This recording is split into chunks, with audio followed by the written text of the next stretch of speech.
He stood at the edge of the barn doorway as if crossing a border he had spent years avoiding. The morning light crept in low and pale, filtered through a sky still heavy with fog, and it touched the dust in the air like something hesitant and alive. The ranch had been silent when he arrived the night before, silent in the way places become after too many goodbyes. Now it breathed again, softly, unevenly, as though unsure whether it was allowed to make noise. He rested one hand on the warped wood of the doorframe and felt its chill seep into his palm. It steadied him. He had come here to disappear, to purchase a stretch of land no one wanted and let it absorb the weight of him without complaint. He had not come to find anything waiting. The smell reached him first. Old hay, damp earth, the faint metallic edge of neglect. He took a step inside, then another, boots sinking into straw that had not been turned in years. The barn was larger than it looked from the outside, its beams darkened with age, its ceiling stitched together with spiderwebs and shadows. Somewhere deeper within, something shifted. Not a sound exactly, more a suggestion of movement, like a held breath finally released. His shoulders tightened. He told himself it was only the barn settling, only wood and wind. Still, he walked slower. He had not planned to keep animals. He barely planned to keep himself. The money he had used to buy the ranch was not an investment, but a retreat, the last of what remained after lawyers and hospital bills and the quiet, echoing end of a life he once recognized. People in town had watched him sign the papers with polite confusion, some with open pity. $1,000 for a place everyone called cursed. He had not corrected them. He had learned that explanations rarely ease anything. The stall at the far end of the barn was half hidden by a sagging partition. He noticed it only because the air felt heavier there, as if the light itself hesitated to enter. When he rounded the corner, he stopped so abruptly his breath caught in his throat. The horse stood with his head lowered, ribs faintly visible beneath a dull, unkempt coat. A length of chain hung from its neck, looped loosely but deliberately, its links rusted and cold. The animal did not startle at his presence. It did not turn away either. It simply lifted its eyes, dark and tired, and looked at him with an expression so empty it hurt to meet. He had seen that look before, in mirrors, in the reflection of windows late at night. It was not fear that lived there, nor anger, but something quieter and more dangerous. Resignation. The belief that nothing new was coming. He swallowed and felt the ache rise in his chest, sharp and unwelcome. He told himself this was not his responsibility. The horse belonged to someone else, or to no one at all. The ranch had been abandoned, sold and resold, its failures accumulating like sediment. Whatever had happened here was not his doing. Still, he did not move. The horse shifted its weight slightly, the chain clinking with a soft, defeated sound. He noticed the rawness beneath the collar, the way the animal's mane fell unevenly along its neck. Someone had fed it, once. Someone had cared, once. Then they had stopped. The man reached out without thinking, then paused, his hand hovering in the space between them. He remembered hands pulling away from him when he needed them most. He remembered the silence afterward. Outside, the wind picked up, pushing against the barn walls, testing their resolve. He thought of the warnings he had heard, the casual cruelty with which people dismissed the place. Nothing survives there. Bad things happen. He could leave.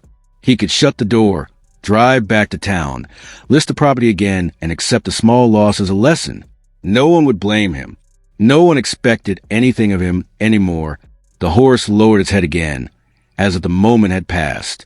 That small movement, barely noticeable, struck him harder than any plea. It was the acceptance of abandonment, practiced and precise. He felt something in him break open, not loudly, but with a soft internal sound, like ice cracking on a river at the end of winter. He stepped closer. The horse did not flinch. He knelt, the straw pressing into his knees, and examined the chain. The lock was old, simple. He could open it with the tools in his truck. The realization settled over him with a surprising calm. This was a choice. Not dramatic, not heroic. Just a decision made in a quiet barn on a forgotten piece of land. He thought of the long nights ahead, the cost to feed, the work he did not know how to do. He thought of the way grief had hollowed him, leaving him cautious and tired. Then he thought of what it would mean to walk away again. When he returned with the bolt cutters, his hands shook. He told himself it was the cold. The horse watched him now, ears flicking forward, curiosity stirring beneath the fatigue. He clipped the chain in one clean motion. The sound rang out, sharp and final. For a moment, nothing happened. Then the horse took a tentative step, testing the absence of restraint. It exhaled a long, shuddering breath that seemed to carry years with it. The man sat back on his heels and laughed, a short, surprised sound that turned into something dangerously close to a sob. He pressed his palm against his face and let the feeling move through him without resistance. The horse stood beside him, free but uncertain, close enough that he could feel its warmth. Outside, the fog began to lift, revealing a sky pale with promise. He did not know how to fix the ranch. He did not know how to fix himself. But as he stood and rested his forehead briefly against the horse's shoulder, he understood that leaving was no longer an option. Something had begun, fragile and unremarkable to anyone else, and it asked only that he stay. The days that followed did not announce themselves as a turning point. They arrived quietly, one after another, carrying the same pale light and the same brittle cold that clung to the land. Each morning, he woke before the sun, unsure whether the habit belonged to him or to the ranch, and stepped outside to listen. The silence was no longer empty. It held weight now, as if something inside it was paying attention. He crossed the yard with measured steps, breath fogging the air, and opened the barn door slowly, careful not to startle what he was still learning to trust. The horse stood where he had left it, free but cautious. Its body angled toward the far wall as though escape remained a necessary consideration. He did not approach right away. He busied himself with small, deliberate tasks instead, laying out fresh hay, hauling water that numbed his fingers, repairing a section of fence that had sagged for years. These acts were not generous so much as grounding. They gave his hands something to do while his mind learned how to stay present. Every so often he glanced toward the stall, checking not for movement, but for absence. Each time the horse remained, something in him loosened. Feeding became a ritual shaped by restraint. He offered small portions, knowing too much kindness at once could do harm. The horse ate slowly, pausing often, lifting its head to watch him as if memorizing his shape. He spoke while he worked, not in full sentences, but fragments of thought, sounds that carried no expectation of response. His voice startled him at first. It had been a long time since he used it, without purpose. The barn absorbed the words without judgment, and the horse listened with an attentiveness that felt undeserved. There were moments of resistance, sharp and instructive. When he reached too quickly, the horse shied away, hooves scraping against the dirt. When he lingered too long, it pinned its ears, reminding him that closeness had to be earned. Each reaction taught him something he had forgotten. Patience was not passive. It required attention, humility, the willingness to adjust. At night, his muscles ached in unfamiliar places, and sleep came in pieces. He lay awake listening to the wind and the subtle sounds of the barn settling, wondering if he had misread the situation entirely. On the third evening, a storm moved in without warning. The sky darkened early, clouds pressing low against the horizon. He hurried through his tasks, the wind tugging at his coat. Rain began to fall in sharp, cold needles. When thunder rolled overhead, the horse startled, backing into the corner of the stall. He hesitated, rain soaking through his sleeves, then stepped inside, closing the distance slowly. He stood with his back to the door, making himself smaller, less threatening. The thunder cracked again, closer this time, and he felt the horse's breath quicken. Without thinking, he sat down in the straw. He did not reach out. He simply stayed. The storm raged outside, rain drumming against the roof, the sound filling the barn with a restless energy. Minutes passed, then more. Gradually, the horse's breathing steadied. Its weight shifted. It took one careful step forward, then another, until it stood close enough that he could feel the heat of its body through the damp air. He closed his eyes, anchoring himself to the moment, and waited for the fear to pass. When the storm finally broke, leaving the land washed and trembling, he realized how long he had been sitting there. His legs were numb, his clothes soaked, but something essential had changed. The horse remained beside him, not touching, but choosing proximity. That choice felt heavier than any chain. He stood slowly, careful not to disrupt the fragile equilibrium, and backed away. The horse did not retreat. It watched him go, eyes brighter than before, as if a door had opened somewhere inside it. Word traveled in the way it always does in small places, uninvited and persistent. A truck slowed on the road one afternoon, its driver craning his neck to look toward the barn. A pair of children stopped at the fence, their bikes abandoned in the dust as they whispered to each other and pointed. He noticed these things without fully understanding them, focused instead on the rhythms forming between himself and the horse. Still, the presence of others tugged at the edges of his solitude, reminding him that isolation was never as complete as it felt. One evening, as the sun dipped low and painted the fields in copper light, he noticed a horse watching him from the open stall. He had left the door unlatched earlier, an unconscious test. The animal stepped forward, just beyond the threshold, then paused. The man stood very still, heart thudding with a mixture of hope and restraint. He did not beckon. He did not move. The horse stretched its neck, nostrils flaring, and nudged the air between them. When it brushed his sleeve, the contact was brief and tentative, but it carried the force of a revelation. He laughed then, a quiet sound that surprised them both. The horse startled slightly, then relaxed, as if recognizing something familiar in the release. He reached out, slow and deliberate, and this time his hand met warm hide instead of emptiness. The touch was light, barely a graze, but it held. He felt the truth of it settle into his bones. Trust was not granted all at once. It arrived in moments like this, unremarkable to anyone else, but transformative in their accumulation. As the light faded and the first stars appeared, he stood beside the horse, his hand resting against its shoulder, and understood that the ranch was no longer just a place to hide. It was becoming something else, something that asked for presence and offered purpose in return. The realization did not come with certainty or grand ambition. It came as a quiet knowing, steady and insistent. He locked the barn that night with care, pausing to look back once more. The horse met his gaze without flinching. In that shared stillness, he felt the shape of a future forming, fragile and untested, but undeniably alive. The next morning arrived brighter than the ones before it, the fog lifting early as if the land itself had decided to be seen. Sunlight spilled across the fields, catching on the repaired fence posts and the thin line of smoke rising from a chimney. He noticed these things in passing, surprised by how quickly his eyes had learned to look outward again. The horse stood at the edge of the paddock, head high, ears alert, no longer shrinking into corners. When he stepped outside, it turned toward her with an ease that felt almost casual, as if this quiet companionship had always existed and they were only now remembering it. He had not invited anyone to ranch, yet by mid-morning, the road began to betray him. A pickup slowed as it passed, then slowed again on the return. An older man leaned out the window, nodding once, not smiling, not speaking, but acknowledging. Later, a woman parked near the fence and pretended to check her phone while her gaze drifted toward the barn. The ranch, once avoided, had become something people looked at twice. He felt exposed by the attention, unsure whether he had earned it, but he did not retreat. He continued his work, letting the rhythm of it anchor him. The children returned that afternoon, 3 of them this time, hovering near the gate, their laughter subdued by caution. He noticed the way they stood close together, sharing courage, the way their eyes followed the horse's movements with open fascination. He did not wave.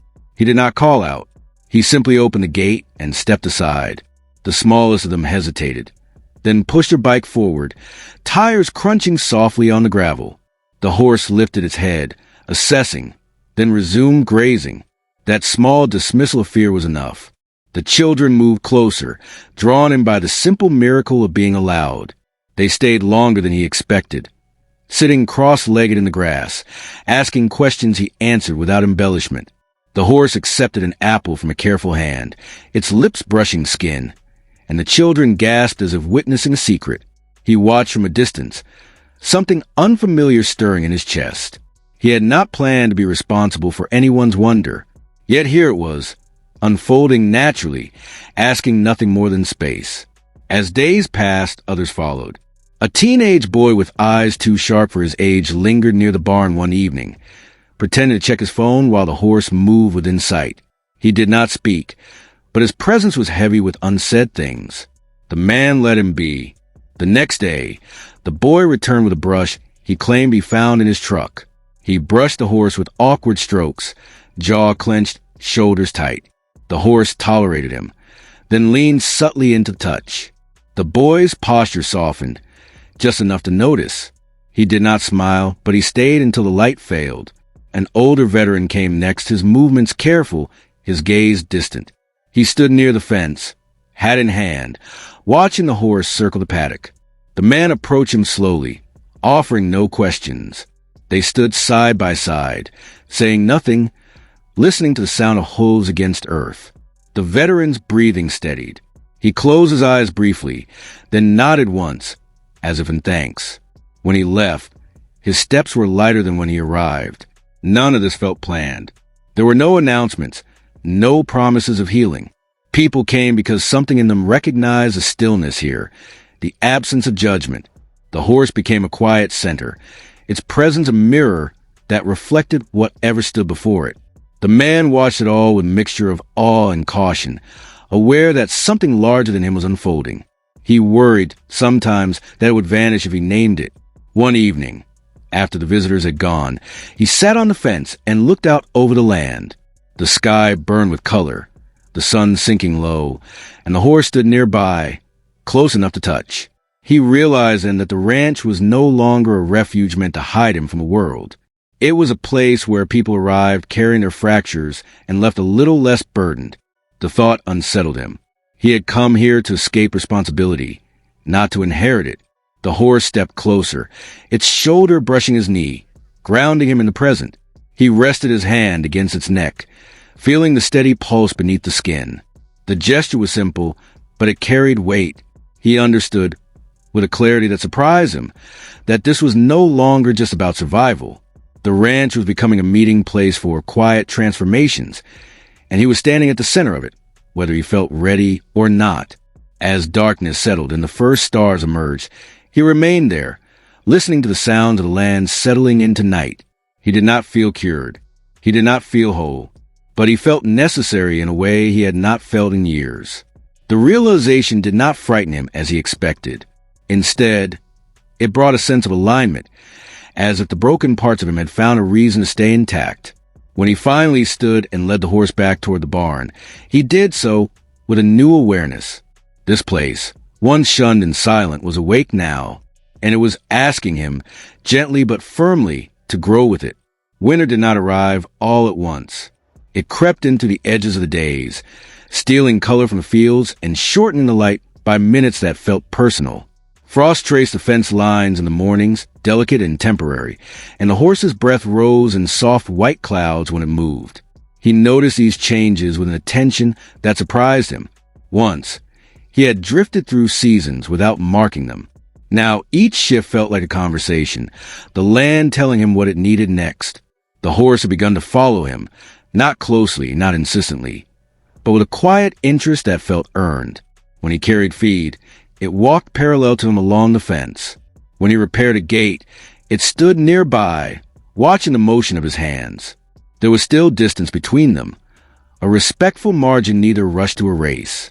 He had learned that trust deepened when left room to breathe.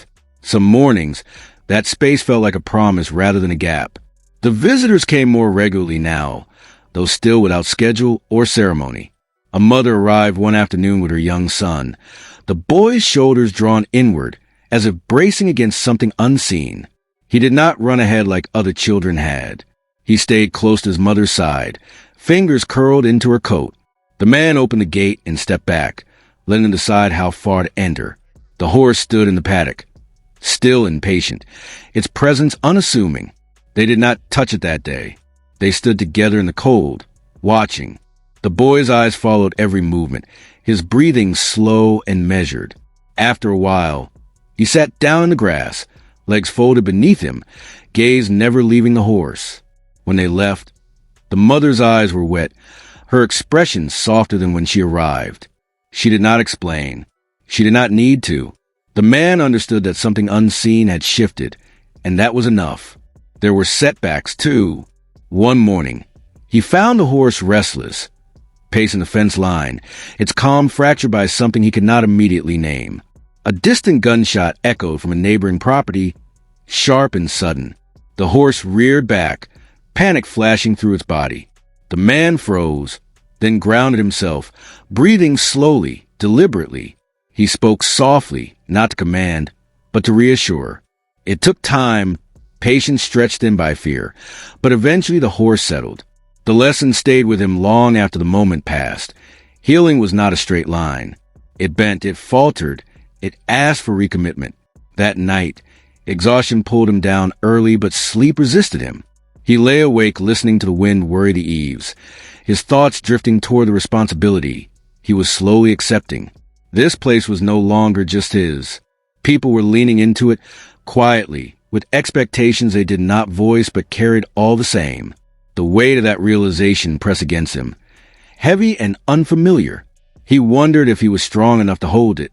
The answer did not arrive in words.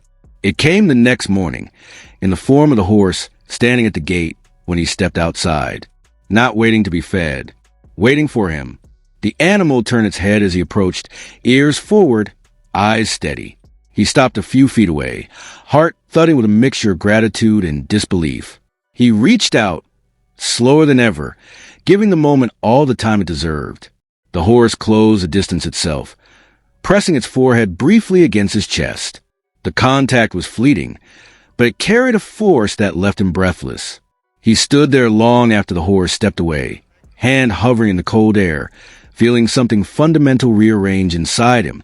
He understood then that this bond was no longer one-sided, no longer an act of rescue. It was mutual, chosen daily by both of them. The ranch, the horse, the people who wandered in carrying their quiet damage. They were not burdens. They were mirrors, reflecting back a version of himself he thought he had lost. As winter tightened its grip, the rhythm of the days held. Feed, repair, presence. Visitors came and went, leaving behind stories he did not always hear, but felt in the lingering warmth of the space. The barn glowed at dusk, light spilling through its cracks, a beacon against the darkening land. He stood in its doorway one evening, watching the horse settle into the straw, and felt a deep, steady resolve take root. This place had been called cursed because people expected it to fail, because they left when things grew hard. He saw that now with painful clarity. The curse had never been the land. It had been abandonment. And standing there, wrapped in the quiet trust of an animal and the unspoken hope of a community, beginning to believe again, he made a promise he did not say aloud. He would not leave, not when it became difficult, not when the old doubts returned. He would stay, and in staying, he would allow whatever healing was possible to continue one small, deliberate moment at a time. By the time the first heavy snow fell, the ranch no longer felt like a place paused in time. It moved now, slowly but deliberately, shaped by footsteps that were not all his own.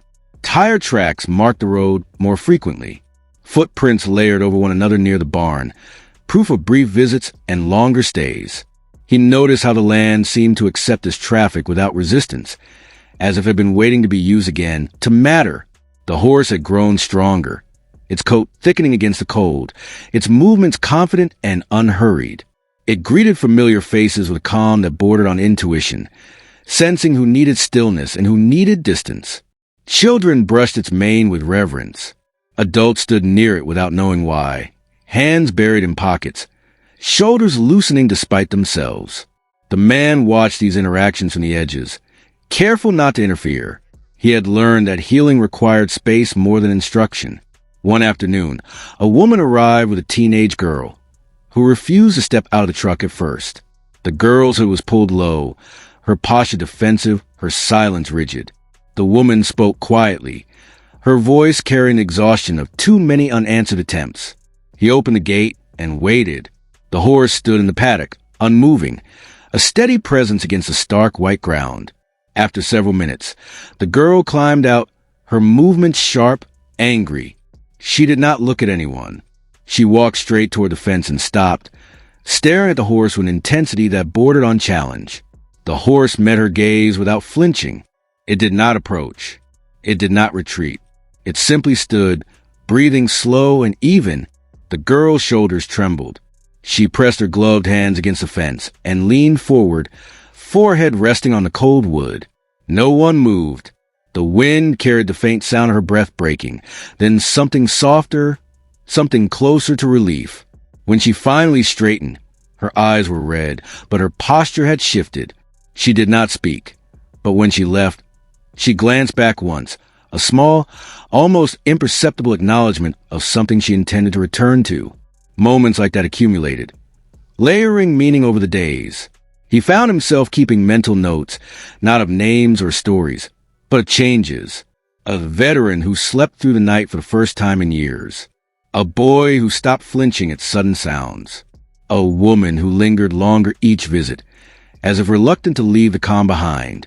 These transformations were subtle, easily overlooked by anyone searching for spectacle. He understood now that their quiet nature was the point.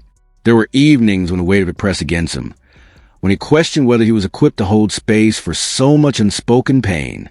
On those nights, he walked the perimeter of the ranch, boots crunching in the snow, breath steadying with each step. The horse often followed at a distance, a dark shape against the pale ground, close enough to be reassuring, but never intrusive. Its presence reminded him that he was not alone in this responsibility. It was shared, carried collectively by the land, the animal, and the people drawn here. The realization settled slowly but firmly. This was no longer just a sanctuary for recovery. It was becoming a point of convergence, a place where broken paths intersected and paused long enough for something to mend. He felt a mix of humility and resolve. He had not set out to build anything lasting. Yet here he was, standing at the center of something that extended beyond his original intent. The realization settled slowly but firmly. This was no longer just a sanctuary for recovery. It was becoming a point of convergence, a place where broken paths intersected and paused long enough for something to mend. He felt a mix of humility and resolve. He had not set out to build anything lasting. Yet here he was, standing at the center of something that extended beyond his original intent. One night, as he locked the barn and turned toward the house, he paused. The horse stood near the fence, watching him, its silhouette framed by moonlight. He rested his hand against the wood, feeling the cold seep through his glove, and allowed himself to name the truth he had been circling for weeks. This place had outgrown his solitude. It was asking for stewardship, not ownership, purpose, not escape.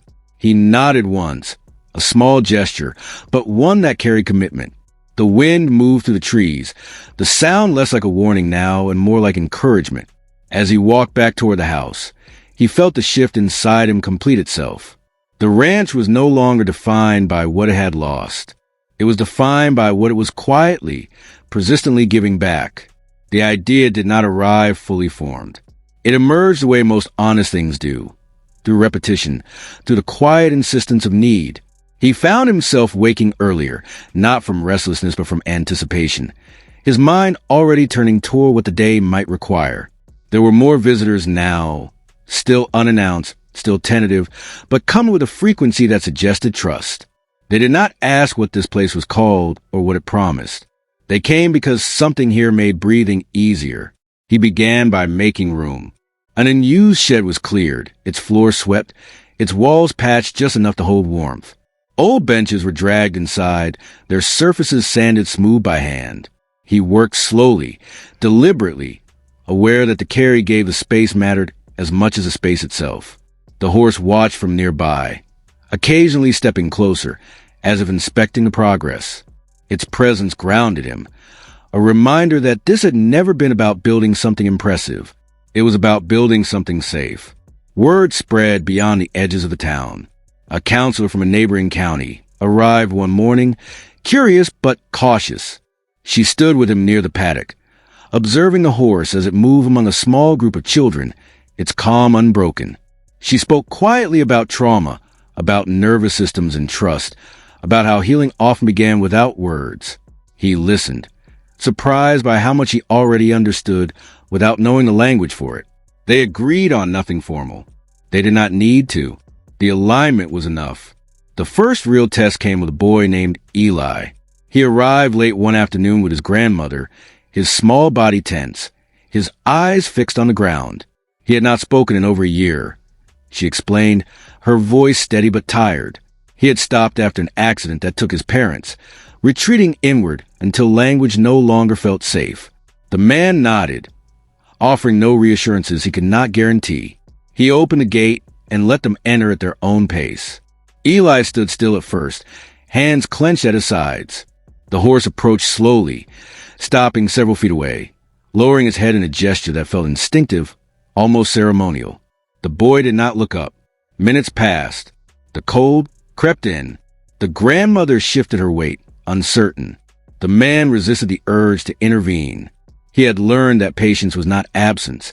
It was presence without pressure. Eventually, Eli lifted his head. His gaze met the horse's, and something subtle changed. He took one step forward, then another, until he stood within arm's reach. The horse did not move. Eli's hand hovered, trembling, then rested against warm hide. The contact was brief, but it held. The boy's shoulders sagged, as if releasing a burden too heavy for his frame. A sound escaped him then, soft and unshaped, more breath than word. Everyone froze. The horse flicked an ear, attentive but unalarmed. Eli swallowed and tried again. "Hi," he whispered, the word fragile but unmistakable. The grandmother covered her mouth, tears spilling unchecked. The man felt his own vision blur, the moment expanding until it filled everything. He understood, in that instant, that what was happening here was no longer accidental. After they left, the ranch felt different, charged, alive in a way that went beyond quiet comfort. He sat on the fence long after dark, the horse standing beside him, and let the weight of the realization settle. This was purpose, not loud, not self-congratulatory, but undeniable. The land had given him more than refuge. It had given him direction. He began to think in longer terms, about sustainability, about boundaries that protected both the visitors and himself. He reached out to people who understood systems better than he did, who spoke of grants and nonprofit structures and shared responsibility. The work felt daunting, but not impossible. For the first time in years, he imagined a future that extended beyond survival. On the evening the paperwork was finalized, he returned to the barn alone. The horse stood in its stall, head lifted, eyes bright. He rested his forehead against its neck, breathing in the familiar scent of hay and warmth. "We did this," he murmured. The words meant as much for himself as for the animal. Outside, the wind moved gently through the trees, no longer restless. It sounded almost like approval.